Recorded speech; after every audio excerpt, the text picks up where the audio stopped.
بسم الله الرحمن الرحيم. الحمد لله رب العالمين،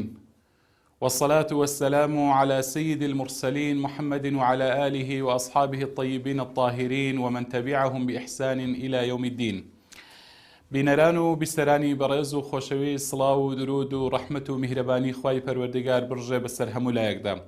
خۆشحاڵ و بەختەوەرم کەوا خوای پەروەردگار جارێکی تر تەمەنی پێداین کەوا لە خزمەتی ئێوەی بەڕێز و خۆشەویستدا بین بۆ پێشکەشکردنی ئەڵقەیەکی تر لە ئەڵقەکانی بەرنامەی تیشک. خۆشەویستان، لە ئەڵقەی ئەمڕۆمان پێم خۆشە باس لە پەروەردەکردنی منداڵ بکەین لەسەر ئاداب شەرعیەکان. بێگومان خۆشەویستان، دەربارەی پەروەردەکردنی منداڵ لەسەر ئاداب شەرعیەکان قسە لەسەر چەند لایەنێک دەکەین. سەرەتا باسی گرنگی بابەتەکە دەکەم، پاشان باس لە مەفهومی پەروەردە دەکەم، پەروەردە واتای چییە، پاشان دەین باس لە لایەنەکانی پەروەردە دەکەین، ئەو لایەنانەی کە پێویستە پەروەردە بکرێن چین، و هەروەها باس لە دامەزراوە پەروەردەییەکان دەکەم و لایەنەکانی پەروەردەیی و هەروەها هاندانی منداڵان، هاندانی دایکان و باوکان لەسەر پەروەردەکردنی منداڵان. ئینشاءڵڵا پشتیوانی خۆی پەروەردگارە و چەند خاڵە ڕوون دەکەمەوە بۆ ئەوەی بتوانین چۆن منداڵەکانی خۆمان لەسەر ئادابە شەرعیەکان پەروەردە بکەین. خۆشەویستان، سەرەتا دەربارەی گرنگی بابەتەکە، بێگومان پەروەردەی جگەرگۆشەکان کارێکی تا بڵێ ئێجگار قورس و گرانە. بەڵێ کارێکی قورسە گرانە، پێویستی بە ماندووبوون هەیە، پێویستی بەکات هەیە، واتە بە ڕۆژێک و دوو ڕۆژ ئەمە ناکرێتن. ئەمە مهمەیەکە، کارێکە بەڕاستی کە کارێکی مهمەیەکی نوێ نییە، بەڵکو مهمەیەکە کۆنە، و ئەم مهمەیە بەڕاستی ئینسان پاداشتی لەسەر وەردەگرێتن. اینجا کاتێک کە ئێمە دەین باس لە گرنگی ئەو بابەتە دەکەین، یعنی لە چەند خاڵێکدا بۆمان ڕوون دەبێتەوە کە گرنگی ئەم بابەتە لە چیدایە. یەکەم خاڵ خۆشەویستان،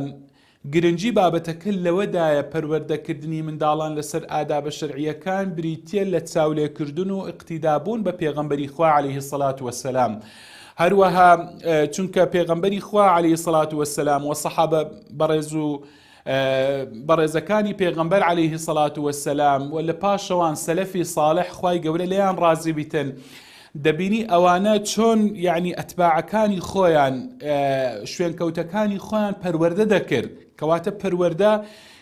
کاری چێ؟ کاری پێغەمبەر عەلەیهی سەڵات وەسەلام، کاری سەحابە بووە، کاری سەلەفی ساڵح بووە. بۆیە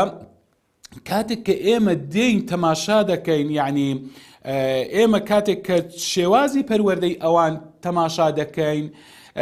دەزانین ئەوان چۆن پەروەردەی ئەتباعەکانی خۆیان کردیە. طبعاً هاوکار دەبێ بۆ ئێمە کە چۆن ئێمەش پەروەردەی منداڵەکانی خۆمان، جگەرگۆشەکانی خۆمان بکەین. خاڵێکی تر خۆشەویستان، گرنگی ئەم بابەتە لەوەدایە کە ئەم بارودۆخی ئێستا کە ئومەتی ئیسلامی تێدەپەڕێتن،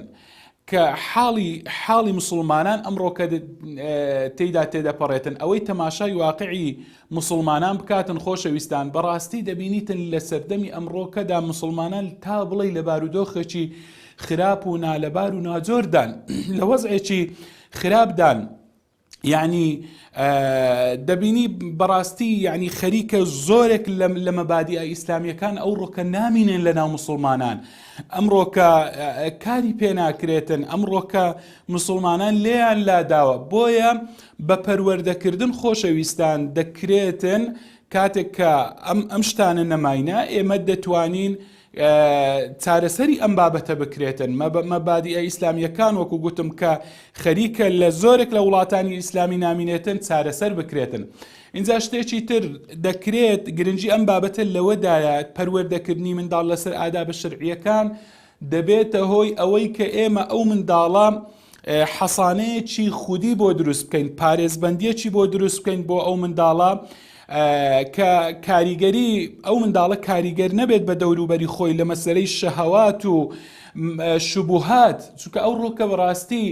کۆمەڵێک شوبوهات بۆ گەنجەکانمان، بۆ منداڵەکانمان، بۆ جگەرگۆشەکانمان دەربارەی دین و عەقیدەیان دەوروژێنرێتن. کاتێک کە ئێمە پەروەردەیان دەکەین، کاتێک کە فێریان دەکەین، هەروەها شەهاواتەکان کاریان تێناکە کاتێک کە پەروەردەکرا بوو منداڵەکە، واتە دەبێتە پارێزبەندیەک، دەبێتە حەسانەیەک بۆ منداڵ کە نە شوبوهات و نە شەهەوات کاری تێنەکاتن، کەواتە ئەوە خاڵێکی گرنگە و پەروەردە بەڕاستی پارێزبەندیەکی باشە بۆ منداڵەکانمان کە بیان پارێزن لە هەردووچیان لە هەم لە شوبوهات و لە گومان و ئەو گومانانی کە ئوروژێنرێن دەربارەی ئاینەکەیان و هەم لە شەهەواتیش بپارێزرێن. کەواتە کاتێک کە منداڵ پەروەردە دەکرێتن، کاتێک کە پەروەردە کرابوو بە پەروەردە و لەسەر ئادابە شەرعیەکان و لەسەر ئەخلاقێکی ئیسلامی، کاتێک کە بە تەنیاش بۆی ڕێک بکەوێتن حڕومات و محەڕەماتی بۆ ڕێککەوێتن، ناچی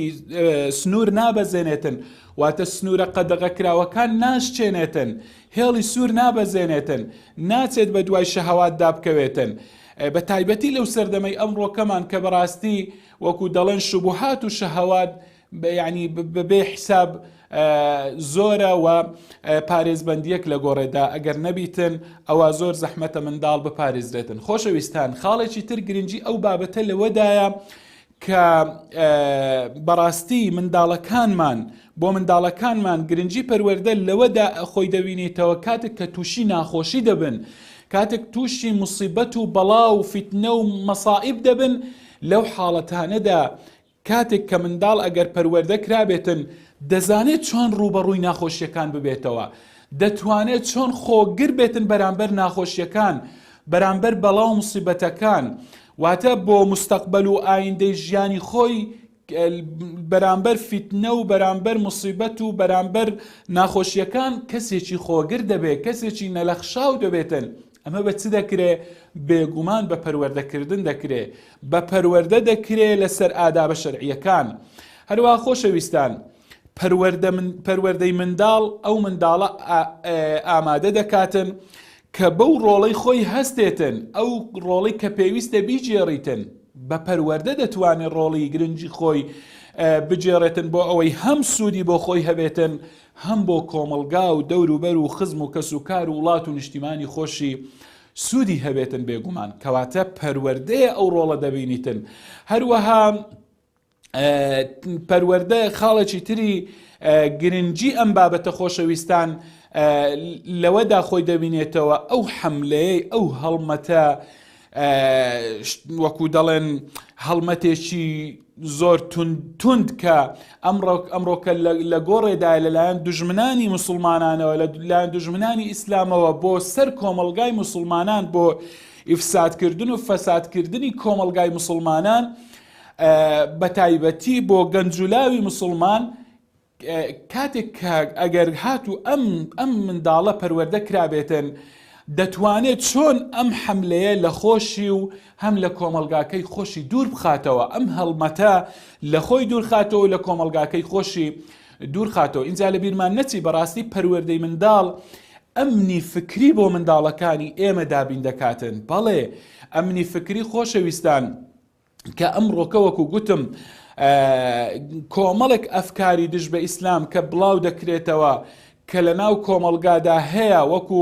علمانیەت و غەیری علمانیەتیش کە ئەوڕۆکە دەیبینن لە کۆمەلگادا، گەنجولاوی مسلمان، ڕۆڵەی مسلمان، جگەرگۆشەی مسلمان کاتێک کە پەروەردە کرابێتن دەتوانێتن ئەمنێکی فکری بۆ دروست بێتن، ئاسایشێکی فکری بۆ دروست بێت و بەم شتانە کاریگەری لەسەر نەبێتن. خۆشەویستان، بەڕاستی پەروەردە لەلایەکی ترەوە زۆر گرنگە کاتێک کە موسساتە تەربەویەکان واتە دامەزراوە پەروەردەیەکان کاتێک کە تەقسیریان هەبێتن، کەم و کوڕیان هەبێتن، ناتەواویان هەبێتن بۆ پەروەردەکردنی منداڵەکانی ئێمە، کاتێک کە نەیان توانی بیتن منداڵەکان پەروەردەکەن، وەکو قوتابخانەکان، وەکو مزگەوتەکان کە ئەو ڕۆکە بەداخەوە کە بەو ڕۆڵە ئەو ڕۆڵەی تێدا نابینرێتن لە مزگەوتدا، کاتێک کە ئەو دامەزراوە پەروەردەیانە کەم و کورتیان تێدا هەبێتن بۆ پەروەردەکردنی منداڵان، دەکرێت لە ماڵەوە تۆ ئەم کەم و کورتیانە بە پەروەردەکردنی منداڵەکەی خۆت لە ماڵەوە پڕی بکەیەوە. هەروەها خۆشەویستان،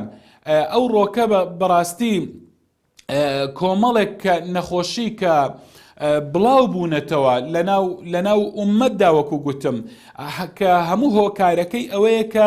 ئیهمالی و گوێنەدان و پشتگوێخستنی پەروەردەی منداڵانە بۆ نمونە سفوری ئەمڕۆکە کە بڵاو بوویتەوە تەبەڕوج کە ئەمڕۆکە زۆرە مخەدەرات و هەروەها تێکەڵی کچ و کوڕ و ئەمانە هەموو ئەو نەخۆشیانە کە بڵاو بوونەتەوە لە نێو کۆمەلگادا هۆکارەکەی چییە؟ هۆکارەکەی ئەوەیە کەم تەرخەمیە لە مەسەلەی پەروەردەکردندا ئەگەر بێت و پەروەردە هەبێتن ئەم شتانە نابن کەواتە پەروەردە خۆشەویستان بەڕاستی ئامرازێکە بۆ گەیاندنی جگەرگۆشەکەت بە نمونە هەرە بەرزەکان دەکرێت لە ڕێی پەروەردەوە منداڵەکەت بگەینە لووتکەی بەرز بگەینە نمونەیەکی هەرە بەرز بۆ بە تایبەتی وەکو گوتم لە ڕەوشتە جوانەکاندا وەکو ئارامگری وەکو خۆشویستنی خێر و چاکە بۆ کەسانی دیکە وەکو ئیثار و بەخشین ئەمانە هەمووی بە چ دەکرێتن بە پەروەردە دەکرێت اینجا خۆشەویستان ئەمە گرنگی پەروەردە بوو کە باسمان کرد گرنگی پەروەردەکردنی منداڵەکان لەسەر ئاداب شەرعیەکان بەڵام بین مەفهومی پەروەردە چییە واتای پەروەردە چییە کاتێک کە ئێمە هەندە باس لە پەروەردە دەکەین خۆشەویستان مەفهومی پەروەردە واتای پەروەردە بە کورتی و بە پوختی ئەوەیە کە ئێمە موسڵمانێک ئامادە بکەین جگەرگۆشەیەک ئامادە بکەین بە ئامادەکردنێکی تەواو لە هەموو لایەنەکان ئەو ڕۆڵەیە ئەو جگەرگۆشەیە ئامادە بکرێتن واتە بۆ ژیانی دنیا ئامادە بکرێەوە بۆ ژیانی قیامەتی ئەمەیە مەفهومی پەروەردە بە کورتی و بە پوختی ئامادەکردنی جگەرگۆشەیەکی موسڵمان لە هەموو لایەنەکانەوە بۆ ژیانی دنیا و بۆ ژیانی قیامەت لەژێر ڕۆشنایی ئیسلامدا بێگومان کەواتە ئەکرێ ئێمە بە شێوازێکی تر بڵێن مەفهومی پەروەردە ئەمەیە سیاغەکردن و داڕشتنەوەیەکی تەواوە بۆ تاک و بۆ کۆمەلگا بە پێی شەریعەتی خوای پەروەردگار ئەمە مەفهومی پەروەردەی خۆشەویستان لایەنەکانی پەروەردە چین کە ئێمە دەڵێن پێویستە جگەرگۆشەکانمان لەسەر ئاداب شەرعیەکان پەروەردە بکەین لایەنەکان خۆشەویستان زۆر لایەنە یعنی ئێمە مەبەستمان زۆر لایەنە بۆ نمونە ئێمە پەروەردەی ئیمانیمان هەیە پەروەردەی ئەخلاقی و ڕەوشتیمان هەیە کەواتە ئیمانی جیایە ئەمە لایەنێکە پەروەردەی ڕەوشتی و ئەخلاقی لایەنێکی ترە هەروەها پەروەردەی جەستەیمان هەیە جەستە جسم ئەمە سێمیانە کەواتە ئێمە ئەڵین لە هەموو لایەنەکان هەروەها پەروەردەی عەقلیمان هەیە پەروەردەی عەقڵ پەروەردەی بیر و هزر هەروەها خۆشەویستان پەروەردەی دەرونیمان هەیە دەرون چۆن بتوانین پەروەردەکەین لایەنێکی تر لە لایەنەکانی پەروەردە خۆشەویستان پەروەردەی کۆمەڵایەتیە چۆن ئەو جگەرگۆشەمان لە لایەنی کۆمەڵایەتیەوە پەروەردە بکەین و چۆن بتوانیتن علاقاتی کۆمەڵایەتی چۆن بێتن